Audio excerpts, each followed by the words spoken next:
एक शहर की गली में एक साधारण से भिखारी रहता था जिसे लोग नजरअंदाज कर देते थे। वो दिन में फुटपाथों पर भीख मांगता और रात को किसी कोने में सोता था।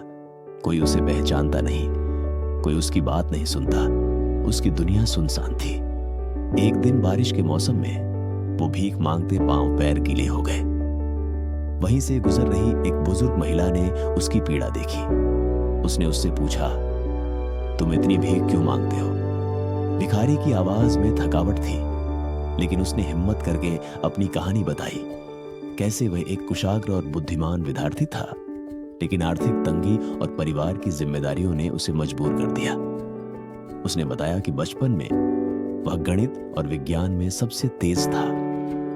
उसने एक नए इंजन मॉडल पर काम किया था जिसके दूरगामी परिणाम हो सकते थे, लेकिन उसे शिक्षा के लिए साधन नहीं मिले और उसके सपने रास्ते में टूट गए। वह टूटने के बाद जीवन में भटक गया। वह महिला असल में एक शिक्षिका थी। उसने उसे सुना और उसकी कहानी में संभावनाएं देखी।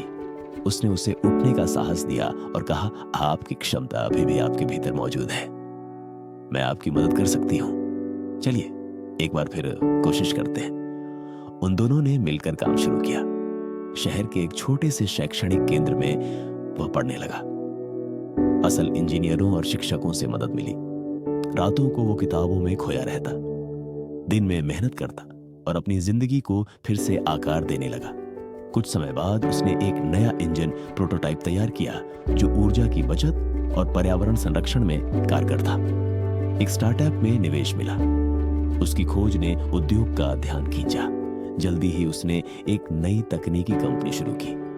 आज वह पूर्व भिखारी उस शहर में एक प्रेरणा स्रोत बन चुका है। उसे सम्मान और पहचान मिली। विश्वविद्यालयों ने उसके भाषणों के लिए बुलाया और टेक्नोलॉजी सम्मेलनों में उसे मुख्य अतिथि बनाया गया। वही बच्चे जो कभी फुटपाथ पर सोता था, अब मंच पर चमक रहा है। इस कहानी से हमें यह संदेश मिलता है कि कोई भी व्यक्ति चाहे कितनी भी मुश्किलों में हो, अगर उसे मौका और प्रेरणा मिले तो वह अपनी जिंदगी बदल सकता है। किसी की क्षमता कभी भी खत्म नहीं होती।